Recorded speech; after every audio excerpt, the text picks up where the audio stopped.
Hey everyone, I'm Christoph. And I'm Emily. And welcome to our podcast, Till Death Do Your Part. We're so excited to share our journey with you as we navigate through all that life has given us in our marriage. That's right, Em. We know when you get married, you say those famous words, till death do us part. But what do you do when life hits you and you realize the easiest part was saying those 5 words at the altar? Our hope with this podcast is to share useful tips and insights that we've gained along the way, both the good and the bad, to help you face anything head on in your own marriage. And most importantly, our prayer is that we glorify Jesus along the way because, let's face it, we wouldn't be here today without his guidance. So if you're ready to join us on this journey, hit that subscribe button. Let's get started.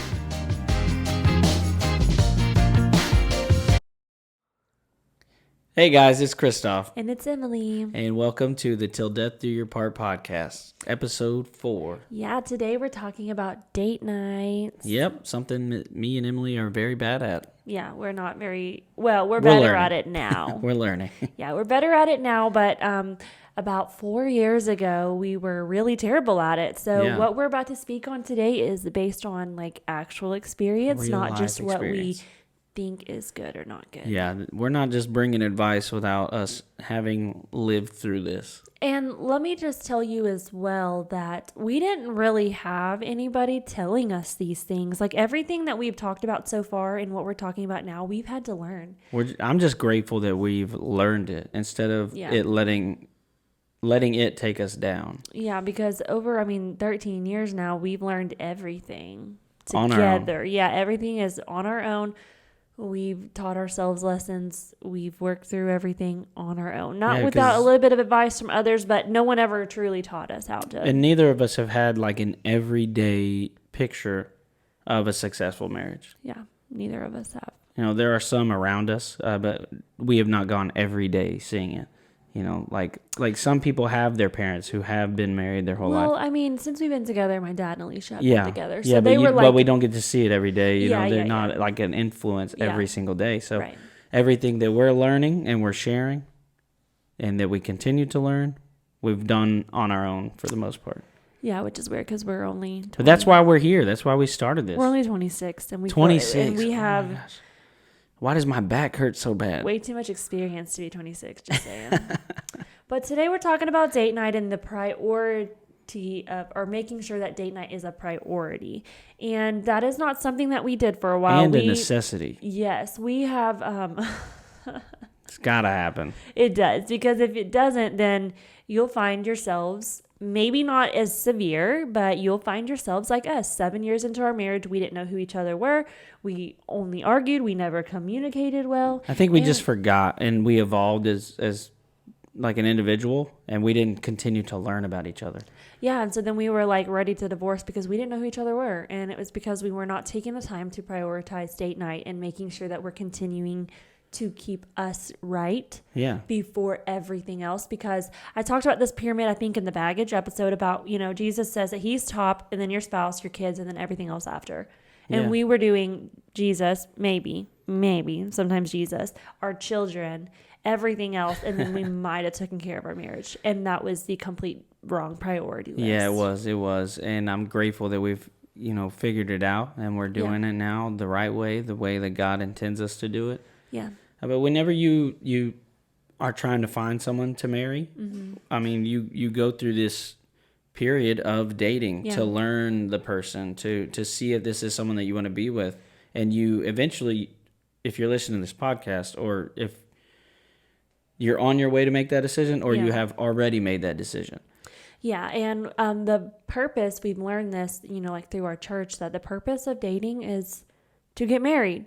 There is no reason for people to, one, to be dating for years and never get married, and two, just dating around to just, play here and play there and play there and like play with all these different people. Oh yeah, if you've been engaged for 5 years, honey, you need to either pack your bags or there's no reason. You better man up and get married. Someone's priorities are wrong, because if you're not if your goal is not marriage and you're not working to marriage, what are you doing? What are you doing? Yeah, what are you doing? I mean, we didn't understand that when we were dating in middle school, but then, you know, we graduated, we were like, yeah, we're getting married. I mean, I turned 18 on September 22nd and we got married October 4th. Like, we didn't even get engaged. We're like, yeah, we're getting married. Well, I got told what I was doing. I said, you're marrying me. I was like, well, I enjoy living with your family, so yeah, I'll keep doing that. I don't want to go back to my crack house. So hey, let's just take a second to acknowledge the fact that we have video. Yes, we do. We bought excited. A new computer. Yes. Thankfully. We are so grateful for it. Yes. Our last computer wasn't able to process our video very well. It was kind of glitchy. We didn't want to put out shoddy content. Yeah, so this time is better. The lighting's a little crazy, but it's also rainy outside. Look, so we're figuring it out. Me and Emily have no technological experience at all. Like we said in episode 1, thank you to Tyler. Again, thank you. He's not been listening to these, he said, but hopefully he listens into this. I can't figure this stuff out without him and the help of Google. So, So let's get into it.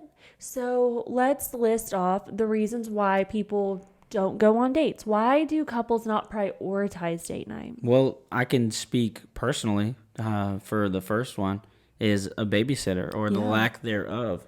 Yeah. We can never seem to find a babysitter simply because we rely on family members only because we don't trust very many people to watch our children. Very protective. Which is okay. There's nothing wrong with that. It comes to a detriment at some points because I'm a little too overprotective. But we struggle trying to find a babysitter because our parents are young, have priorities. Siblings. They're young. They have their own lives. They have their own children. Works. I mean, our siblings are still teenagers. Yeah. So we're not able to get a babysitter as easy as like someone else may that is willing to just trust anybody, which is fine. You can do it however you feel. Yeah, if you have a babysitter that you trust, I would just say utilize that babysitter for the date night because it's a necessity. Yeah. It's so important to put you and your spouse ahead of the busyness of life, the children. Because you should be planning these things. It should never be just as spontaneous, which we'll touch on this in a little bit, but it should never just be like hey, we're going to go on a date tonight, because that's what we were kind of doing here for a little while. Hey, we're going to go on a date tonight. You want to babysit? Like, that doesn't work. You need to plan. Hey, we're going to date March 24th, we're going on a date. Can you please? Yeah, we're doing it like twice a month and making sure it's on the calendar with a babysitter line. We're going to be out for 2 hours. Can you please come over and watch them? Yeah, it's okay. And I know men like to be spontaneous. They think it's more romantic and not always. Wait, it might be to some women, you know. Not me though. Yeah, not Emily. Emily likes to be part of the plan. Yes. Emily likes to know everything. So, I'm like, hey, what do you want to do? What sounds fun? Let's go on a date. Can you talk to your mom?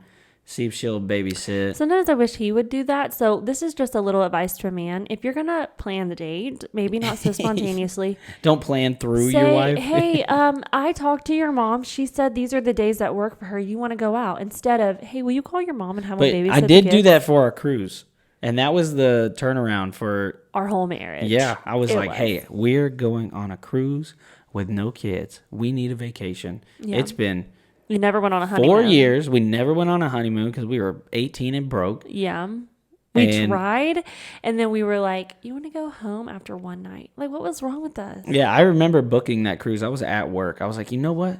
I'm going on a cruise. I'm doing this. Yeah. I'm booking a cruise for me and my wife. Yeah. I texted your mom. I said, can you babysit February so-and-so to so-and-so? And she was like, yeah, I can make that work. And perfect. I planned that 6 months in advance. Yes. 6 months. And you know what? I put the deposit down. I didn't even pay for the whole thing because I'm a brokey. Yeah. And I paid on it. I'm like, this is such a priority to me. I'm gonna budget into this. I'm gonna find a way to pay for it. The priority that he put into that cruise, we should be doing regularly. Like, it shouldn't just be. It doesn't have to be that extravagant. It shouldn't just be a cruise that we put that energy in. You should be doing that, because what we did that whole week at like rekindling our marriage and getting to know each other again. Yeah. The time we put into each other, we should be doing that every month, at least twice a month, but maybe every week if you potentially can, because that's what you need to be doing all the time. You could put that same effort I put into a cruise. I will still to this day put that same effort into a McDonald's trip with my wife.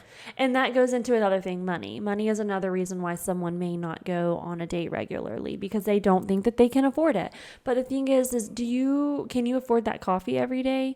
Can you afford, every time you go to the store getting a Monster like we like to do? What are you prioritizing your money to? Because a date doesn't even have to cost anything. Or getting your kid another toy when he's got a whole toy box full of them that he doesn't touch. Shoot me in the head. But so what are you putting your money into? Because that's a lot of things. Do you have the money? One, dates don't have to cost money. You have to find it.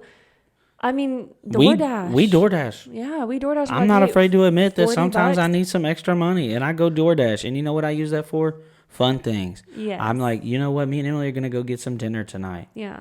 And I know things are getting a little bit... I may spend the DoorDash money on DoorDash. I don't know. Things are getting a little bit more expensive than they used to be, and I do realize that. So maybe a date night to Pluckers used to be $36, and now it's $76, which is pretty ridiculous. But I do understand that. But for him and I, it's all about just having time together. So we could do that at Whataburger. We could do that on a walk for free. Chick-fil-A. Yeah, we could do that. That's 5-star fast food, baby. Honestly, our kids staying the night with my mom last night. That we just played video games together. At home together. We got a crumble cookie. Oh gosh, we got a story about that for later. Yeah, we'll tell that story. But it's just the quality time that we get to spend alone, uninterrupted, in learning about our person. So whenever we had Jack 4 years ago, we did not go on dates. We would go on dates for maybe 20 minutes, 30 minutes tops. We would go and we would eat as quick as we could. We would not really have any intimate conversations. We wouldn't really even talk about anything other than we miss Jack. That was the premise of our conversation. Jack. We miss Jack. So then we would get back, and then it would be like, oh, okay. And they'd be like, why are you back so soon? Why are you back so soon? They would say it every time. And we were like, because we missed Jack. But we had a reason. Duh. We had a reason for that.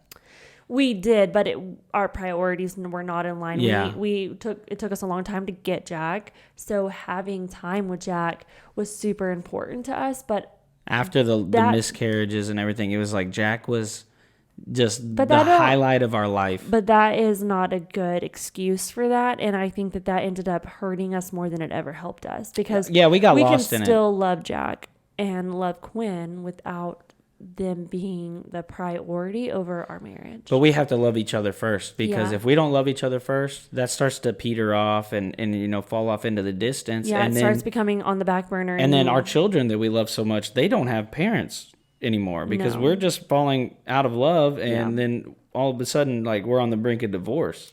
Yeah, and we weren't showing them that we were the priority either. Yeah. We weren't showing them what a healthy marriage looked like, because we were roommates. We weren't really married. Yeah, we were married, and that's not the example that I want to set for my kids. No, me neither. And I don't want my kids to grow up in a broken home like I did. Or I don't want them to grow up thinking that their kids come before their spouse, because we did that for a long time, and it really almost took our whole marriage down. Because the kids leave. Yeah, they do. You got 18 years with them. And then they leave, and then you're left with you two. And if you don't know each other, then what's going on? Because I had a friend, I would say she's like an acquaintance from hair school, and she told me, we're just waiting until the kids, grow up. That's so sad. That's so sad. And that's why we started I tried to encourage her. I was like, that's really sad. And, I think they have some other issues, really bad issues that she got into, but it's that's so sad that you're just waiting for your children to grow up so that y'all can get a divorce, because you don't want your kid to have divorced parents, but instead they're just watching a very unhealthy relationship. They did not date. They never did. I can assure you, they never went on dates. I mean, I don't even think they spent time together at home. So going on a date was definitely not in the cards. Yeah, and when you start dating, you're dating to learn the person, to decide if you want to spend your life with them. Yeah. Whenever you decide to get married, you have to continue to date, because if you don't, you forget who that person is, because that person changes over time. Yeah, and who we were at 13 years ago and who we are today is as 26. Not the same. It's no, not it's at not. all. No. We've had so many trials and tribulations that have changed the way we've had anxiety, depression, job changes, job loss, career loss. It's just been child loss we've had. It's so much that changes a person.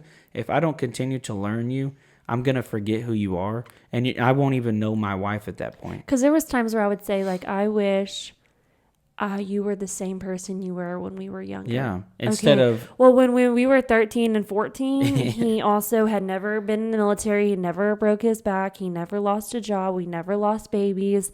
There's been so much in life that changes who you are. And so that brings us to our points of things that will become positives out of dating your spouse. And the first one is improve your communication. Talking to each other, getting to know each other, showing him he's priority, what I'm the priority, making sure that each other is taken care of emotionally, because that is very important to build intimacy, going back to our last episode. Yeah, and communication building is so good for the relationship. And for men, it's a time on a date whenever you're talking with your wife, you can be vulnerable, you can share your feelings. Yeah. And the wife loves that. They love when a man is open and honest and able to share their feelings, because that's the person you should be able to share it with. Yeah, because if you can't tell me the things that are bothering you the most, then we need to reevaluate something, because either one, you don't feel safe in our marriage, or two, or you're just not comfortable, which it may take some time. Yeah. Because it's not an easy thing for men to do, to share their feelings or to talk about what they're struggling with. But whenever you do that with your wife, you're building communication and intimacy, and it goes a long way. Yeah, because just talking about it, we were talking about this earlier, that when you go on dates, there should be a couple of things that you talk about. One positive that's going on in your life, one thing that you want to implement into your marriage, and something that you might be work on. And it's not a time to argue. It's not a time to, point fingers and you do this wrong. You do that. It's about, this is what's been bothering me. I feel like this is how, maybe how you've been talking or how you've been acting is coming across. Can we use this time to talk it out? And then that way you can implement into your marriage a better, healthier system. It's also a time to listen. Yeah, listen. To listen before you speak. Yeah. And to validate those feelings, because they feel them for a reason. They're not just making things up. And I think that too, we are talking too about how many times we go on dates. We go on dates, we try to twice a month. So the first one, we might talk about positives. We don't do anything ugly, nothing that could be a negative. And then the next date, I would say maybe actually do this one in public, because in that way it keeps you accountable to your conversation. It's got to be civil. Yes, it has to be civil. And I know that sounds kind of crazy, but you have to get yourself talking about the hard things in a very civil environment, so that way it's good practice too, because whenever you get at home and you have those conversations, you're like, you know what, I've been here, I've done this. And I've had this conversation civilly, so why can't I continue to do it in this comfort of my home? Yeah, which is just building better communication, talking about things. Yeah. We spent a lot of time not talking good. All of these things are connected. Yeah, we were spending a lot of time arguing all the time. We never had normal conversations. Yeah, ever. and I hit the point where I'm like, I said this out loud. I said, what is this? What's the end goal to this argument? We have no end goal. There was no end goal. We never did. So we figured out, through dating, through communicating on those dates, man, the arguing is stupid. This is dumb. It's not worth the energy. You just put too much energy into it. It's a waste of your life. Yes. And so the next one is increase intimacy. I think that goes back to the communicating, sharing your feelings, and learning how to love your spouse. Because when we're on the date and we're laughing at each other and we're having a good time, it's going to create better intimacy for later on in Emily the evening. Loves when I laugh at her, because it happens so rarely. Because I'm the funny one. I'm the funny one. Yeah. And everyone thinks I'm the funny one, but then when Emily makes a joke, oh my goodness. It's time to tell you the crumble story. So last night we went to Crumble. We didn't have the kids. And Thriller came on. And I don't know if you've ever watched 13 Going on 30 before, but you know the Thriller dance. And for the first time in 13 years, I embarrassed Christoph. His face was red as can be. He faced away from me like he didn't know me. He was laughing nervously, and I was laughing my butt off because I did not understand what was happening. Well, I'm just looking at the menu trying to decide what cookie I want to get, and I turn, I'm like, why is my wife shimmying her shoulders and clapping in the air? Yeah, I don't know what's going on. Yeah, that's what I was doing. I just walked away. If you're watching the video, you saw what We're going to share this video after this episode comes out. We were just... I was so embarrassed. It was hilarious. Because there were eyes looking at her. There was people watching. It doesn't matter. We were having such a good time. Eyebrows went like this. what is going on? What is this woman doing? I didn't even look around. I didn't even want to know. I didn't care. I was having a good time. She was in the moment. So we were just having a good time, and we were laughing, and we didn't care what people thought. We were like that. I mean, I did a little bit. He was embarrassed, but that was just enough to like rebuild some good emotional, like that was intimate for us to do that and laugh and have a good time. And we weren't worrying stop it. We were not worrying about what anyone else thought. And then it made us feel like we were like 13 and 14 again. Like that feeling that I told him, I wish you were like that again. Yeah. I wish you were like when we used to date. That was it. It happened, but it happened in like such a different way. But it is that same familiar feeling, and that happened on a date. Yeah, we were laughing so hard. Yeah. So the next one is teammates. Yeah, your teammates. So any problem you have that you discuss on those dates, on the hard dates, you decide, hey, we need to talk about these issues. This is what we're struggling with. Instead of taking offense to your stance on something, I listen and I think, well, this is my teammate, and we have an end goal, and that is a happy, long-lasting relationship. Yeah. That is a good example for our children. And you know what? I'm going to listen to what you have to say because it's a problem to you, and I'm going to help us tackle it. I don't think that him and I do a very good job at that either. We're speaking that, but I don't think that him and I are very good at that. No, because it's not an easy thing to do. It's hard when someone comes to you and is like, this is what you're doing that's bothering me, even if you don't, and you're like, blindsided because you're like, oh, it takes repetition, it takes practice. Yeah, you didn't think that was a big deal, but then you have to get to a point where you realize they're saying this because it is bothering them, and you really have to be intentional about making sure that you're taking care of that. Because for me, if I'm continuously, and I've done this before, like back when our marriage was failing, and telling you something that's bothering me and you're never taking the time to fix it, that speaks louder than anything. And then you decide to do it whenever I'm broken down and I can't deal with it anymore. That you don't want to get to that point. That's what we both did. We were both to a point where we were so tired of it almost feels like you're talking to a brick wall. Yes. And we were doing that to each other like really bad. And so you have to be intentional about taking care of those things. And intentional about listening. Yes. And validating. But listening, and have you ever heard the actions speak louder than words? You can tell me you're not going to do it again or you're going to work on it, but it comes to actually putting it into practice, actually doing it to make the biggest change. And that comes from doing these date nights and having the hard conversations on the date nights sometimes, not every single time. Not every time, yeah.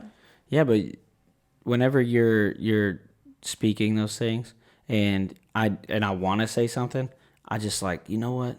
That's not worth it. Yeah. It's not worth it because she feels this way for a reason. Yeah. I need to listen. And even if I feel a little hurt, I'm obviously not doing something right. Yeah.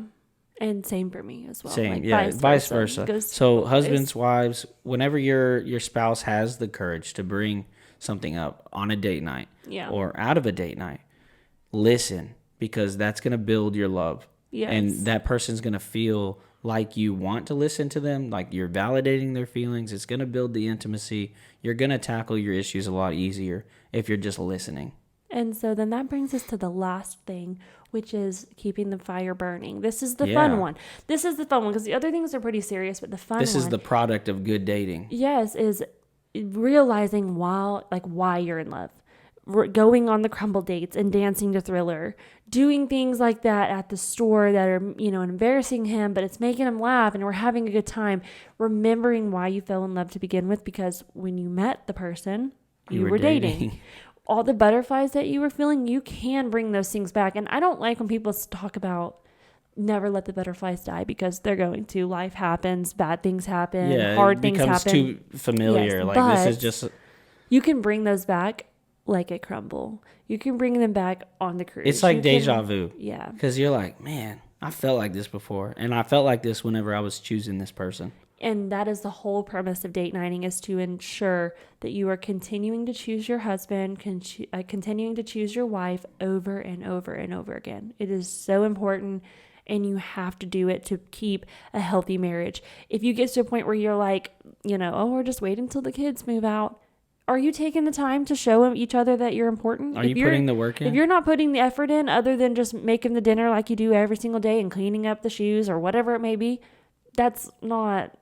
you're not putting the work in to keep your marriage big and important and making it the priority. Marriage is like it's like a fire. If you let that love just sit there, and the fire's going to go out. Yeah. But dating is the work. It's the extra stuff you throw into the fire to keep it burning. Yes. You're going on these dates to keep the fire burning, to keep your love growing, because the person changes. You got to learn your person all over again. Yeah.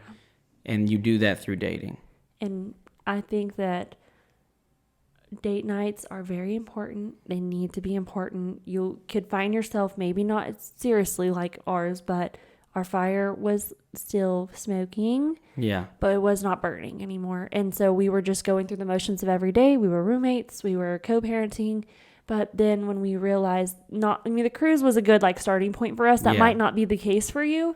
But then realizing that it is okay to leave your kids with a babysitter. It is okay to trust other people so that you can go take intentional time with your spouse, and having to do it regularly. The most, the one that you should go for is once a week. But once a week might not be good effort for someone. Is effort. Yeah. So even if it's getting out there and just doing it is going to make a huge impact. Yeah. Whether it's once a month, once a week, whatever you're doing, as long as you're dating. But it has to be consistent. Yeah. Once a month is okay if you're doing it once a month every single month. And it's okay to schedule next month's date right now. And maybe you don't know where you're going to go, what you're going to do, but making sure you get that babysitter in line, because I know that's a really, really big thing. Or money. This check, I'm setting aside $40 or $20, and then the next one $20, and then you got $60, and you're like, hey, this might be enough, so let's go ahead and plan that date night. Yeah. Save this so that we can go on dates. And throughout the week after we drop this episode, we're going to put out some content of cheap date nights. Yes. Things that don't even require money, because sometimes I find myself thinking, well, I really want to go on a date, and I'm on Google, cheap date nights near me. Yeah. We're going to do that work for you. We're going to put that information out there, things that you can do. And man, I suggest you hit the save button on that video, because you can just go back and be like, ooh, picnic in the park. Summer's coming up. Go for a walk around the neighborhood without the kids. It's as simple as that. It's as simple as that. Going and sitting at the park and swinging together while you eat a popsicle. I don't know. It doesn't have to be that was the thing that we used to do. We thought that we had to go above and beyond. Dates were every time big deals. And then we were like, well, we can't afford this. Well, of course we can't afford a $200 meal every single time. Yeah. But just going to Crumble and buying a $4 cookie, or just going to Whataburger and enjoying a cheeseburger without the kids, is just as important. Yeah, you're probably going to spend that money anyway. Yes. On dinner. So just get a babysitter and do it with your spouse. Yes, 100%. And with that, I just want to pray for us and for all the couples out there watching, just over their date nights. I keep forgetting we're on camera. Yeah, we are. So grateful. Yeah. Dear God, thank you for this time that you've given us to produce this podcast. Thank you for speaking it into our lives. Thank you for allowing Emily and I to be a vessel. And Lord, we just want to pray over every couple's date nights, that they realize that dating each other is a necessity, and that it's so important to build their love in marriage, Lord. And we just pray that you continue to do work through everyone listening. It is in your name we pray. Amen. Amen. Good job, babe. Love you.